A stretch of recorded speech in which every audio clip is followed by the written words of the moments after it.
After 3 years of silence, I received a letter from my daughter, and my heart nearly jumped out of my chest with joy. I was about to open it when my wife shouted, "Stop!" I asked, "What's wrong?" She pointed and whispered, "Can't you see?" I looked closer, and what I saw shocked me to the core. Before we continue, please subscribe to the channel, and write in the comments what time it is where you are now.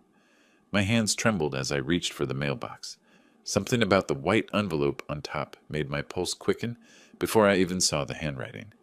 3 years of empty mailboxes had trained me not to hope, but there it was, Naomi's careful script spelling out my name. August 31st, her birthday. How could I forget? I held the envelope against the afternoon light, studying the familiar curves of her letters. The return address showed her Lincoln Park apartment, the same place where everything fell apart. My chest tightened with possibilities I'd buried long ago. "Minnie!" I called, rushing up the front steps. "Minnie, get over here, quick!" My voice cracked with an excitement I hadn't felt in years. The screen door slammed behind me as I hurried through the living room, still clutching the envelope like it might disappear. "What's all the shouting about?"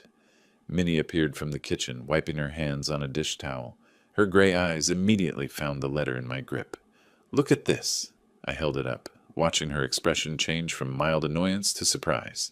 "It's from Naomi, today of all days." Minnie stepped closer, adjusting her glasses. "That's her handwriting, all right?" She touched my arm gently. "Are you sure you're ready for this, Ralph?" I turned the envelope over in my hands, feeling its weight. Not heavy enough for multiple pages, but substantial. Real. After 3 years of silence, my daughter had written to me on her 38th birthday. "I keep thinking this might be it," I whispered. "Maybe she's finally ready to talk." The afternoon sun slanted through our front window, casting everything in golden light. Outside, neighbors were coming home from work, children playing in yards, the world continuing as normal. But inside our house, time had stopped. Minnie settled into the chair beside me, her presence steady and warm. "Whatever it says, we'll handle it together." I nodded, though my throat felt tight. 3 years of hoping, of failed attempts, of lying awake wondering if I'd been too harsh, too stubborn. 3 years of missing my daughter's laugh, her quick wit, the way she used to call me every Sunday just to chat. The envelope felt heavier now, loaded with possibilities. Reconciliation, forgiveness, maybe even an invitation to be part of her life again. Or perhaps another rejection, another door slammed in my face. I set it carefully on the coffee table between us, afraid to tear it open, afraid not to. The silence stretched until I could hear the kitchen clock ticking in the next room. "She remembered I'd be thinking of her today," I said finally. Minnie's hand found mine. She always was thoughtful like that. The memory hit me then, sudden and sharp, not of recent years, but of birthday mornings when Naomi was small, racing down these same stairs in her pajamas, eyes bright with anticipation. Before life got complicated, before Ethan, before everything went wrong. I picked up the envelope again, studying the careful way she'd written our address. No mistakes, no crossed-out letters. She'd taken time with this, planned it. That had to mean something good. "I can't remember the last time I felt this nervous," I admitted. "August 31st, 2022, Minnie said quietly. "The day you decided to drive over there and try to talk sense into her." The weight of that memory settled over me like a heavy blanket. That terrible afternoon that changed everything between us. But maybe today would be different. Maybe this letter would finally bridge the gap that had grown between us. I held my breath and prepared to tear open the envelope that might contain my daughter's words of forgiveness. I sank into the kitchen chair, the envelope still unopened in my hands. The familiar weight of it triggered something deep in my memory, transporting me back to that September afternoon 3 years ago when everything unraveled. I remembered standing outside Naomi's apartment building, my finger hovering over her doorbell. The Lincoln Park neighborhood bustled around me. Young professionals rushing home, couples walking dogs, the energy of a city that never slowed down. I'd driven there with such determination, convinced I could make her see reason about Ethan. The apartment buzzed me up without question. When Naomi opened her door, she looked tired in a way that worried me. Dark circles under her eyes, her usually perfect posture slightly slumped. "Dad, What are you doing here? We need to talk, sweetheart, about your marriage. Her jaw tightened immediately. If this is about Ethan again, it is about Ethan, and about you making the biggest mistake of your life. She stepped back, but didn't invite me in. I'm 35 years old. I don't need relationship advice from my father. When your husband is gambling away your future, you need advice from someone who cares about you. That's when Ethan appeared behind her, his hand possessive on her shoulder. The sight of him made my stomach churn. Too smooth, too charming, the kind of man who could convince you to give him your last dollar and thank him for it. "Ralph," he said with false warmth, "what brings you by?" "I'm talking to my daughter about the casino receipts I saw in your car last month." Naomi's face went white. "You were snooping in our car?" "I was helping you move that bookshelf, and papers fell out of the glove compartment. $1,200 in one night, Naomi. How many nights like that have there been?" Ethan's mask slipped for just a second, revealing something cold underneath. That was a work event. Client entertainment. "Don't lie to me, son. I know the difference between business expenses and addiction." "This is my life," Naomi exploded. "My marriage, my decisions. When are you going to stop treating me like a child? When you stop acting like one? This man is destroying your credit, probably already drained your savings. You don't know what you're talking about." But I could see in her eyes that I did know. The way she couldn't quite meet my gaze, the defensive set of her shoulders, the way Ethan's grip on her shoulder tightened possessively. "What about family, Naomi? Doesn't that mean anything to you anymore?"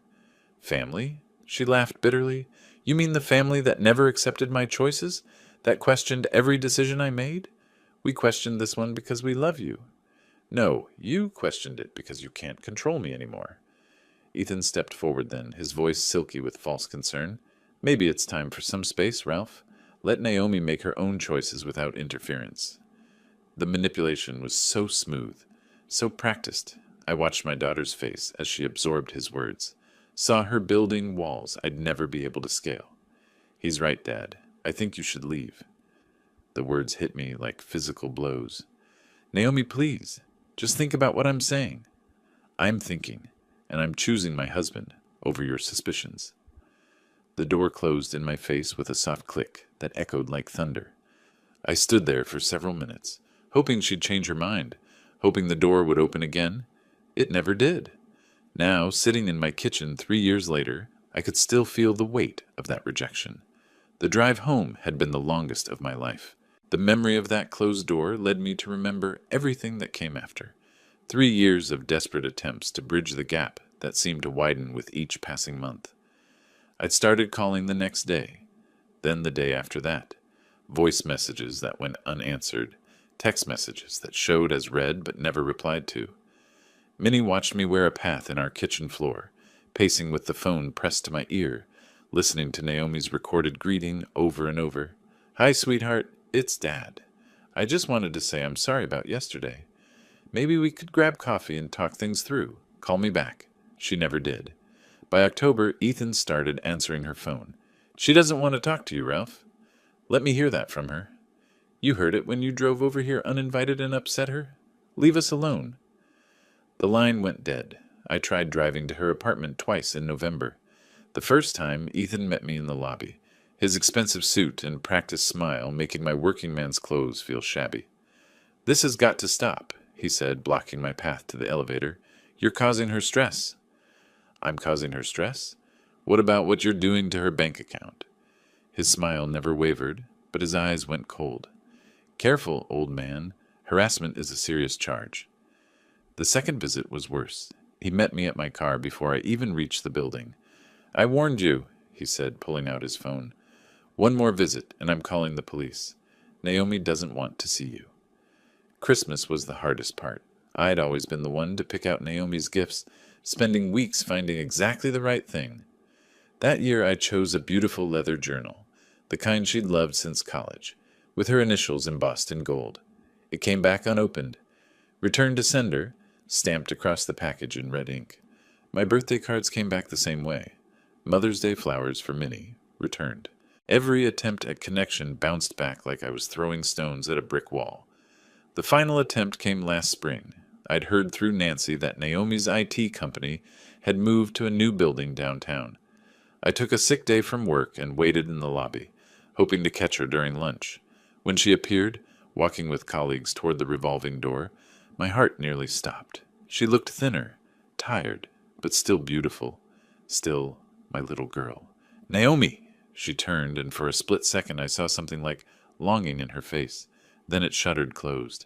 "Dad, you can't be here." "Just 5 minutes, please. We used to be able to talk about anything." Her colleagues had stopped, sensing drama. She stepped closer, lowering her voice. "Ethan will be furious if he finds out you were here." "Then don't tell him. This is between us." "Nothing is just between us anymore." Her voice cracked slightly. "I made my choice." "You can unmake it." She shook her head, and I saw tears threatening. "It's too late for that."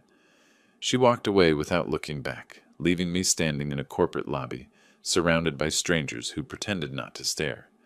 That night, I told Minnie I was done trying. Some bridges, once burned, couldn't be rebuilt. But sitting here now, holding this unexpected letter, I felt that old hope stirring again. Maybe I'd been wrong. Maybe some bridges could be rebuilt after all. I stood up, carrying the letter with me as I went to find Minnie. Whatever this envelope contained, we'd face it together.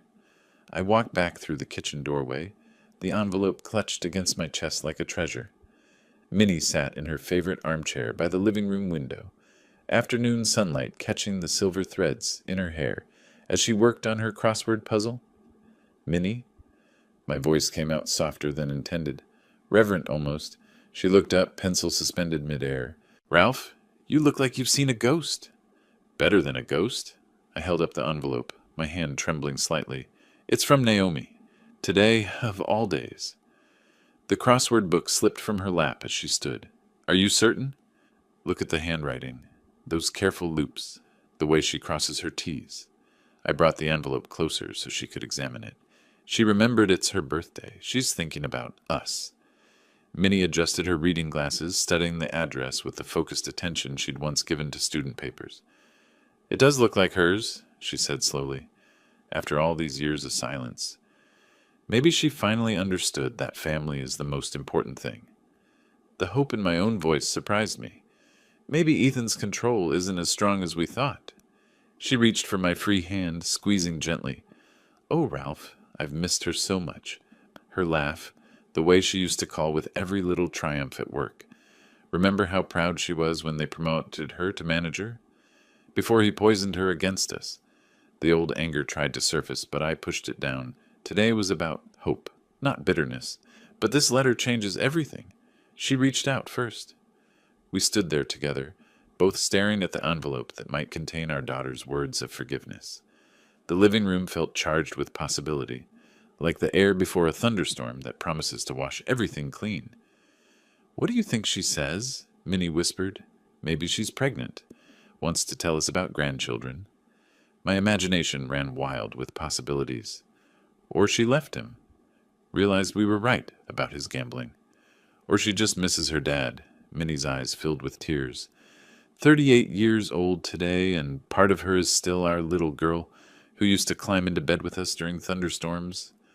I nodded, remembering birthday mornings filled with pancakes and torn wrapping paper, when making Naomi happy was the easiest thing in the world.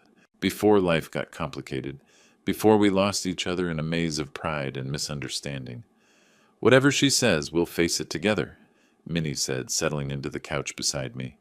I positioned my finger under the envelope flap, ready to tear it open and discover what our daughter wanted to tell us after 3 years of silence. The paper felt substantial, important, real. "Here goes nothing," I murmured, starting to lift the flap. "Wait!" Minnie's sharp voice made me freeze. My fingers stopped halfway under the envelope flap, Minnie's urgent tone cutting through my excitement like a blade. "Wait for what?" She leaned closer, squinting at the address through her reading glasses. "Give me another look at that handwriting." "Minnie, what's wrong?" "Something's not right." She took the envelope from my hands, holding it up to the window light. "Look at how she wrote your name. See the slant?" I studied the letters more carefully, irritation prickling at my hope. "It looks fine to me." "No, Ralph. Naomi's writing always slanted to the right. Always.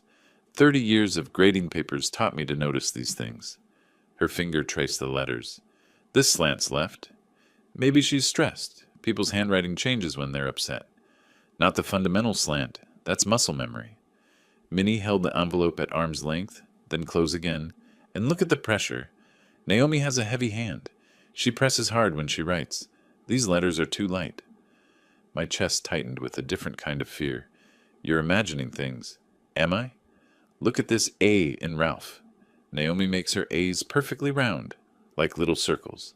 This one has a pointed top. She pointed to specific letters. And she never, ever makes her F's like that. Too fancy, too many loops. Handwriting changes over time. Not this much, not the basic letter formations.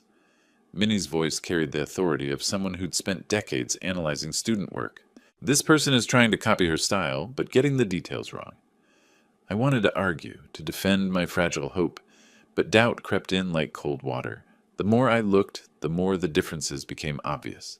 The spacing between words, the rhythm of the letters, even the way the pen had moved across the paper. It all felt foreign. But who would... I started, then stopped. I don't know. But this isn't from our daughter. The envelope suddenly felt heavy in my hands, not with promise, but with deception. Someone had gone to the trouble of imitating Naomi's handwriting, of using our pain against us. The cruelty of it took my breath away.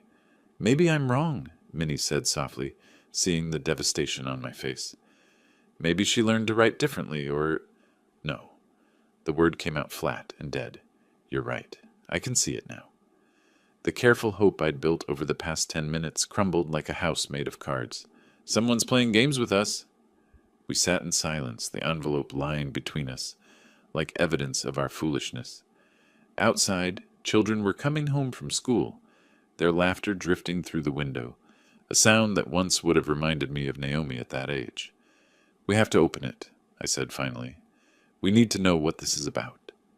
Minnie nodded reluctantly. Whatever it is, it's not going to be good news. I tore open the envelope anyway, my hands steadier now that hope had died and been replaced by grim determination. If someone wanted to hurt us, I needed to know how and why. The paper crinkled as I unfolded it, my hands moving mechanically now that hope had curdled into dread. Minnie leaned against my shoulder, both of us peering at the single sheet of white paper. Dear Dad, I read aloud, my voice catching on the familiar word that now felt like a lie. Read it all, Minnie whispered. I cleared my throat and continued. I desperately need your help. I'm in the hospital and require emergency surgery that my insurance won't cover.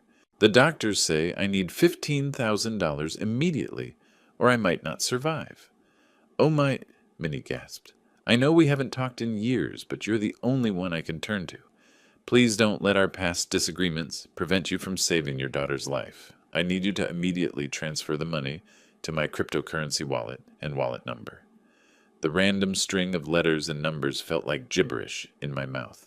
I looked at Minnie, whose face had gone pale. Time is critical, I continued reading. The surgery is scheduled for tomorrow morning, and they won't proceed without payment. I'm sorry it took a crisis to reach out, but I'm desperate. Please help me, Dad. Your loving daughter, Naomi. The letter fell from my hands, fluttering to the coffee table like a dying bird. That's not how she talks, Minnie said immediately. She never called you Dad in letters. Always Daddy or your name. And cryptocurrency? I shook my head in disgust. Naomi works in IT. If she needed money, she'd use normal banking, not some digital nonsense I don't understand. She'd never be this formal with you either. Even when she was angry, her letters had personality. This sounds like it was written by a robot.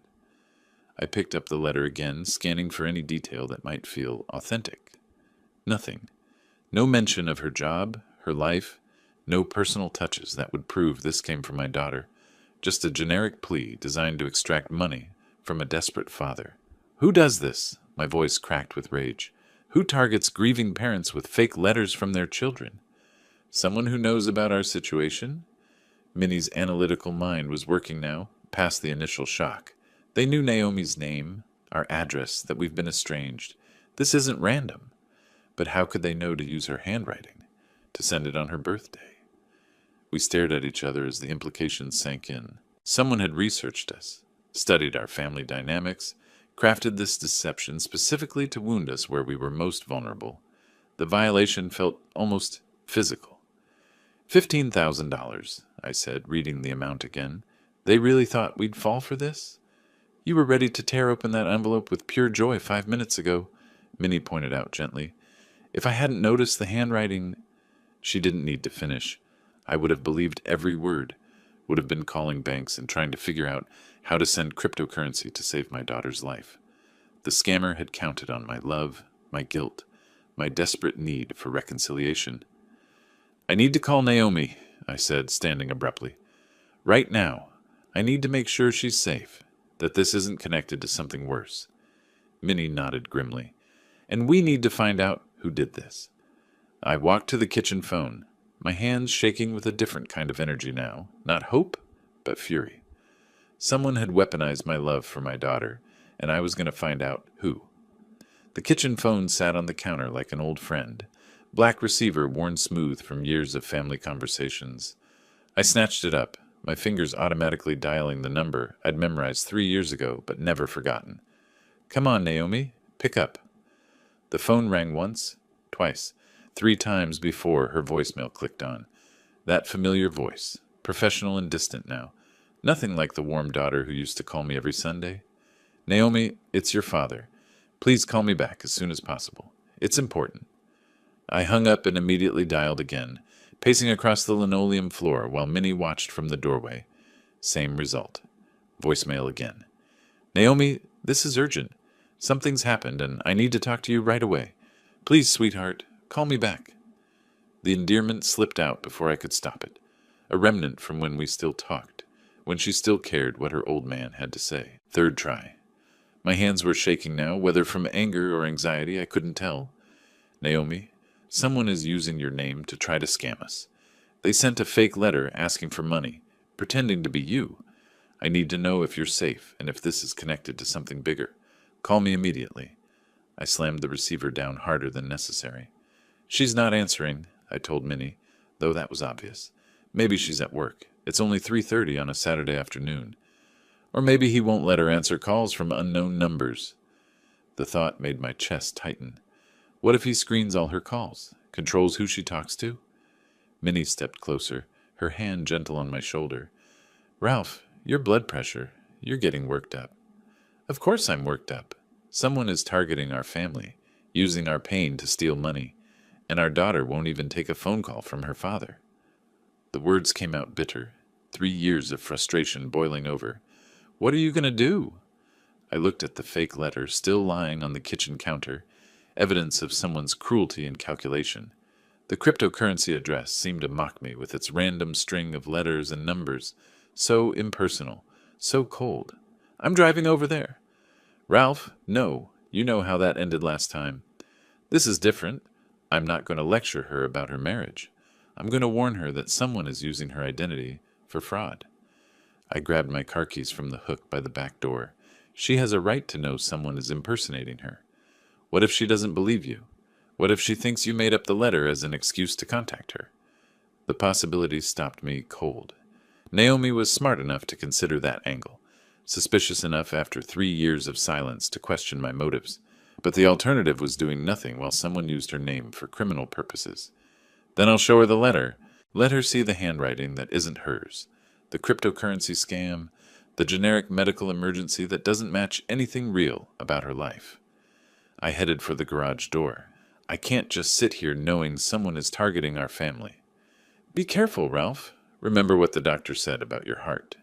I paused at the door, one hand on the knob. My heart's been broken for 3 years, Minnie. A little confrontation won't make it worse.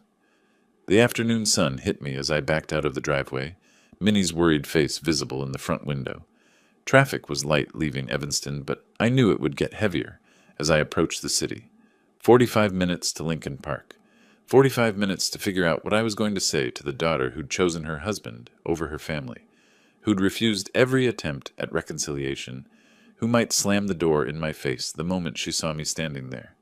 But someone was using her name to hurt us, and that crossed a line I couldn't ignore. The engine hummed steadily as I merged onto Lakeshore Drive, downtown Chicago's skyline rising like concrete mountains in the distance. Saturday afternoon traffic moved at a decent pace, giving me too much time to think. Someone had studied our family dynamics carefully enough to know about the estrangement, to time the letter for Naomi's birthday, to forge her handwriting well enough to fool me initially. This wasn't some random scammer casting a wide net. This was targeted, personal, cruel. A delivery truck slowed ahead of me, forcing everyone into the left lane. I drummed my fingers on the steering wheel, watching Lake Michigan stretch endlessly to the east. Gray clouds were building over the water, promising rain later. The anger that had fueled my decision to drive here began mixing with familiar doubt. What if Naomi really did refuse to see me? What if she accused me of harassment, of fabricating the letter as manipulation? 3 years of silence had created a gulf that might be unbridgeable. But the alternative was worse, doing nothing while someone weaponized our family pain for profit. Traffic thickened as I approached downtown, the usual weekend congestion of tourists and shoppers heading to Navy Pier and the Magnificent Mile.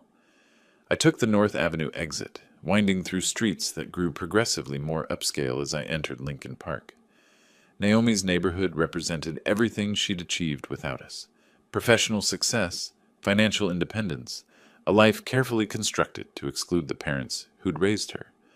The townhouses here cost more than I'd made in 5 years of engineering work. I'd driven these streets before during my failed reconciliation attempts, memorizing the route to my daughter's door. The brick facades and manicured gardens spoke of young professionals who'd made it, who belonged to a different social class than their working-class parents. My hands gripped the steering wheel tighter as I imagined the conversation ahead. Best case scenario, Naomi would listen, understand the threat, maybe even thank me for warning her. Worst case, she'd see this as another attempt to interfere in her life, another reason to keep me at arm's length. What if she genuinely didn't know about the letter? That seemed most likely. Why would she be involved in scamming her own parents? But then who was behind it? Ethan was the obvious suspect. But would he really stoop to forging his wife's handwriting to steal from her family? The neighborhoods changed as I drove deeper into Lincoln Park, from busy commercial streets to quieter residential blocks, lined with expensive cars and joggers in designer athletic wear. These were Naomi's people now, her chosen community of successful urbanites, who probably never dealt with the kind of working-class struggles Minnie and I had faced. I found a parking spot 2 blocks from her townhouse, feeding quarters into the meter with slightly shaking hands. The walk would give me time to prepare, to figure out exactly how to present this situation without sounding accusatory or desperate. The late afternoon sun cast long shadows between the buildings, and I could hear the distant sounds of a neighborhood barbecue, children playing in a nearby park. Normal Saturday activities for people with normal family relationships. Naomi's townhouse came into view, 3 stories of red brick with black shutters, a small front garden filled with flowers I didn't recognize. Expensive, tasteful, everything she'd wanted that we couldn't provide when she was growing up. Lights were on in the front windows. Someone was home. I stood at the bottom of her front steps, looking up at the burgundy door with its brass knocker and security system panel. 3 years since I'd last stood here. 3 years since she'd chosen her husband over her father's warnings. My finger hovered over the doorbell. The doorbell chimed with an elaborate melody that echoed through the townhouse. Footsteps approached, quick, light steps I remembered from childhood. The security peephole darkened as someone looked through, then went light again. A pause, then the sound of locks turning. The door opened to reveal Naomi, older now, but still unmistakably my daughter. Her dark hair was shorter than I remembered, styled in a way that made her look more sophisticated, more distant. She wore a casual dress that probably cost more than my monthly grocery bill. "Dad?" The word came out flat, neither welcoming nor hostile, just surprised. "Hello, Naomi." We stared at each other across the threshold, 3 years of silence stretching between us like a physical barrier. She looked healthy, which relieved me more than I wanted to admit. No signs of the emergency surgery mentioned in the fake letter. "What are you doing here?" "I need to ask you something important." I reached into my jacket pocket. "Did you write this?" I held out the letter, watching her eyes scan the familiar handwriting that wasn't quite hers. Her brow furrowed as she read, genuine confusion replacing the guarded surprise. "I didn't write this." She looked up at me sharply. "Where did you get it?" "It came in today's mail, on your birthday." "Dad, I haven't written to you in 3 years. I didn't write this letter." Her voice carried conviction, but also something else. Hurt that I would even ask, as if my question proved I didn't know her at all anymore. "Then who did? Who would forge your handwriting to ask for money? You tell me. You're the one who brought it here." "Naomi, I'm not accusing you of anything. I'm trying to protect you. Someone used your name, your handwriting, your identity to try to scam $15,000 from your parents." The words came out sharper than I intended. "That's convenient." Her tone shifted from confused to cold. "You fabricate some letter as an excuse to show up at my house uninvited." "Fabricate?" The accusation hit me like a slap. Why would I do that? "Because you've been trying to contact me for 3 years, and this was the only way left." Behind her, I caught sight of Ethan entering the hallway. He wore expensive casual clothes, the kind of weekend outfit that probably cost more than my car payment. His appearance wasn't accidental. He'd been listening. "Naomi? Who is it?" he asked, though he obviously knew. "My father. Apparently someone's been writing fake letters from me asking for money." Ethan's face showed concern, but something flickered in his eyes, too quick for me to identify. "That sounds like a scam. You should report it to the police, Ralph." "Maybe I will." I studied his face, looking for any sign that he recognized the letter. "Strange coincidence, though. $15,000. That's about what someone might lose in a really bad night at the casino." Ethan's jaw tightened almost imperceptibly. "I wouldn't know anything about that. Wouldn't you?" "Dad, that's enough." Naomi stepped protectively closer to her husband. "You can't just show up here making accusations." "I'm not making accusations. I'm asking questions." I looked between them, noting how Ethan's hand had moved to Naomi's shoulder. Possessive. Controlling. Someone targeted our family specifically. Someone who knew about our situation, your birthday, your handwriting style. "Anyone could find that information online these days," Ethan said dismissively. "Could they? Could they find samples of Naomi's handwriting? Could they know she's been estranged from her parents for exactly 3 years?" "Dad, you need to leave." Naomi's voice carried finality. "I didn't write that letter. I don't know who did, and I can't help you figure it out." "Can't? Or won't?" "Both." She started to close the door. "Don't come here again without calling first." "I tried calling 3 times. You didn't answer." "Then maybe take the hint." The door closed with a soft but definitive click, leaving me standing on the front step with more questions than answers. I'd accomplished nothing except confirming that Naomi genuinely didn't know about the letter, but Ethan's reaction bothered me. Too defensive, too eager to end the conversation. I walked slowly back to my car, the fake letter still in my pocket, feeling like I'd missed something important. The lock clicked behind me with such finality that I almost turned around to knock again. But Naomi had made her position clear. She didn't want to see me, didn't believe me, and thought I'd fabricated the letter as manipulation. Walking back to my car felt like moving through thick water, each step heavier than the last. The golden evening light that had seemed hopeful during my drive here now felt mocking, illuminating my failure in harsh detail. I started the engine and pulled away from the curb, watching Naomi's townhouse shrink in my rearview mirror. 3 years of hoping for reconciliation, and I'd managed to make things worse. She probably thought I was getting desperate in my old age, creating elaborate schemes just to force contact. Traffic moved slowly on Lakeshore Drive, giving me too much time to replay the conversation. Something about Ethan's behavior bothered me, but I couldn't put my finger on what. The way he'd appeared so quickly behind Naomi, like he'd been listening, the slight tenseness in his voice when he suggested reporting the letter to police, the protective way he'd stood with his hand on her shoulder. Most telling was his reaction when I mentioned casino gambling. Just a flicker, barely noticeable. But I'd spent 40 years as an engineer, learning to notice when something didn't fit properly. By the time I reached Evanston, instead of turning toward home, I found myself pulling into Dawes Park, the same place where I used to bring Naomi when she was small, where we'd feed ducks and talk about everything and nothing. The bench I chose overlooked the pond, now empty of ducks, but still peaceful in the fading light. I pulled out the fake letter again, studying it with fresh eyes. Minnie had been right about the handwriting. Too many small details were wrong. But whoever wrote this knew enough about our family to target us, specifically. $15,000. the exact amount someone might need to cover gambling debts accumulated over months of bad luck at Chicago's casinos. Someone who had access to samples of Naomi's handwriting, who knew about our estrangement, who understood exactly which emotional buttons to push. Someone who lived in the same house as my daughter. The more I thought about it, the more Ethan's behavior made sense. His eagerness to end the conversation, his defensiveness when I mentioned casinos, the way he'd positioned himself between Naomi and me like a barrier. He wasn't protecting her from an unwelcome father. He was protecting himself from exposure. A cool breeze rustled the trees, carrying the first hint of autumn's approach. Change was coming, whether any of us wanted it or not. I folded the letter carefully and put it back in my pocket. Evidence. Not of Naomi's betrayal, but of someone else's desperation and manipulation. Someone who thought he could use our family's pain for his own financial salvation. The park was growing quiet as families gathered their children and headed home for dinner. Normal families who talked to each other, who didn't have years of silence to bridge, who didn't have to worry about fraud and manipulation tearing them apart.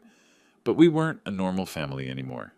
We were a damaged one, held apart by someone who benefited from our separation, someone who needed us to stay angry and distant because reconciliation would mean exposure. Standing up from the bench, I felt something I hadn't experienced in 3 years. Not hope exactly, but determination. Ethan had made a mistake today. He'd shown his hand just enough for someone paying attention to notice. I walked back to my car, already planning what I'd tell Minnie. We needed to wait and watch. If Ethan had written that letter, he'd probably made other mistakes too. Desperate people usually did. The drive home took only 5 minutes, but it felt like emerging from a long, dark tunnel into light. For the first time since the divorce, I had a target for my anger that wasn't my own daughter. 3 days passed like slow torture. Minnie and I discussed the situation endlessly, analyzing every detail of my confrontation with Naomi, every suspicious reaction from Ethan. We decided to wait, to let things develop naturally rather than pushing harder and risk making everything worse. Tuesday evening arrived gray and drizzly, the kind of weather that matched my mood. Minnie was in the kitchen preparing dinner when the doorbell rang at exactly 7 o'clock. "I'll get it," I called, expecting maybe a neighbor or delivery driver. The last person I anticipated seeing was my daughter, standing on the front porch, soaking wet from the rain, clutching a manila folder against her chest. "Naomi?" "Dad, I need to talk to you." Her voice cracked slightly. "I found something terrible." She looked like she'd been crying. Her usually perfect hair hung limp around her face, and her expensive clothes were wrinkled as if she'd thrown them on without care. But it was her eyes that stopped me cold. They held the same desperate clarity I'd seen in the mirror 3 years ago. "Come in, sweetheart. You're soaking." I stepped aside, watching her shake rain droplets from her jacket. Minnie appeared in the hallway, took one look at Naomi's distressed state, and immediately shifted into maternal mode. "Oh, honey, what's wrong? Let me get you a towel." "I'm fine, Minnie. Naomi opened the manila folder with trembling hands. "Dad, look at these papers. I found them in Ethan's desk." She spread several sheets across the coffee table. Even from across the room, I could see what they were. Practice sheets filled with handwriting exercises. Row after row of attempts to copy familiar letter formations. "What am I looking at?" I asked, though my heart was already racing. "Practice sheets. He was trying to copy my handwriting." Her voice broke completely. "Dad, look at this one." She pointed to a sheet covered with attempts at writing her own name, her address, even what looked like draft versions of the fake letter I'd received. The evidence was overwhelming, undeniable. "I found these yesterday when I was looking for our insurance papers. They were hidden in a folder marked business expenses." She wiped her eyes with the back of her hand. "I confronted him about it last night." "What did he say?" "At first he denied everything, said they weren't his, that maybe someone planted them." She laughed bitterly. "But when I pressed him, when I threatened to call you and ask if you'd really received a letter, he confessed." He broke down completely. "Dad, he has gambling debts. Serious ones. He's been going to the casino in Hammond 3-4 times a week for months. He owes money to people who aren't patient about collecting." The pieces fell into place with sickening clarity. Ethan's nervousness during my visit, his eagerness to get rid of me, his defensive reaction to any mention of gambling. It all made perfect sense now. He targeted you because he knew about our estrangement, Naomi continued. He thought you'd be so desperate to hear from me that you'd send money without asking too many questions. How much does he owe? $37,000. The number fell between us like a stone. The letter asking for $15,000 was just the first payment. He planned to send more letters, different medical emergencies, until he got enough to cover his debts.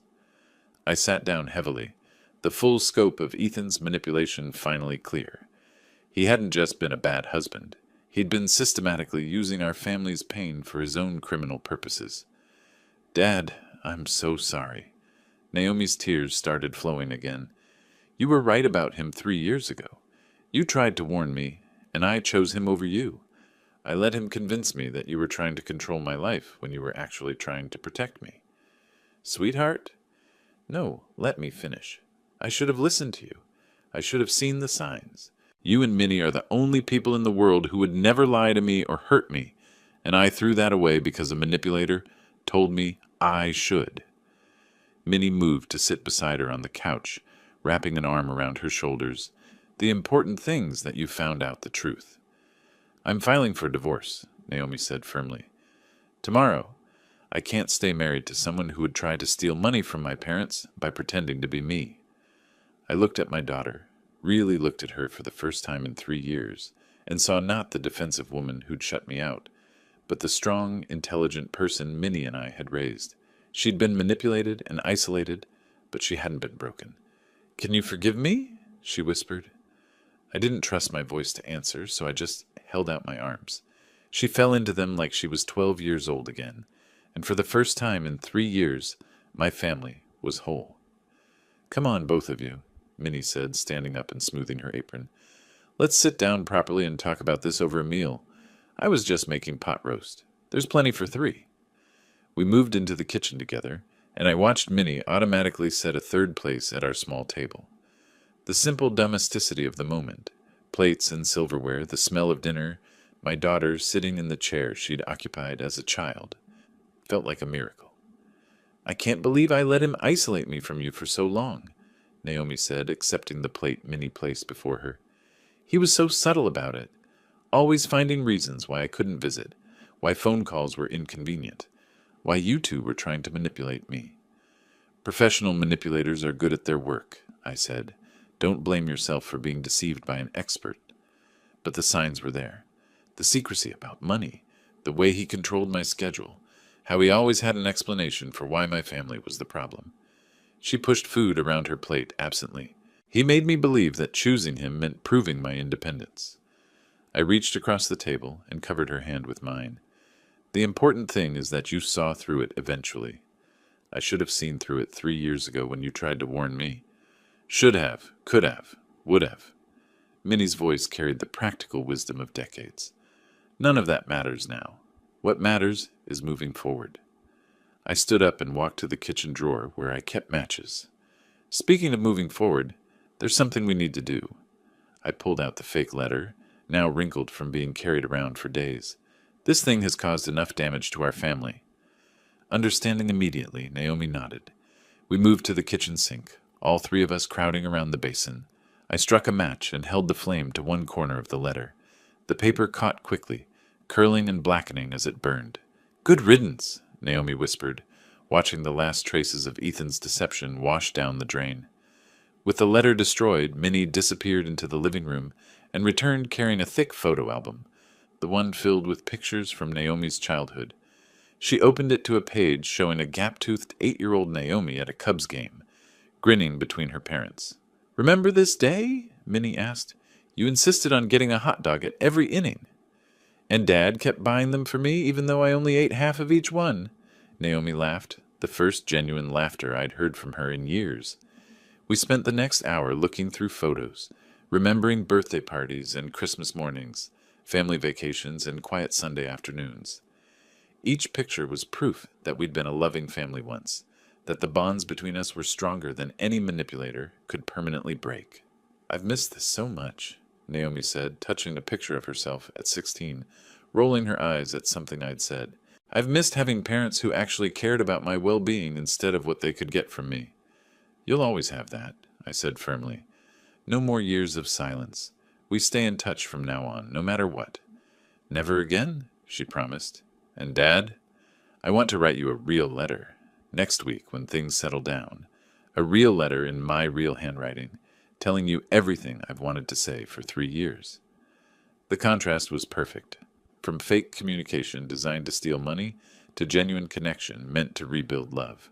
It felt like the universe correcting itself. What about Ethan? Minnie asked practically. Where will you stay during the divorce proceedings?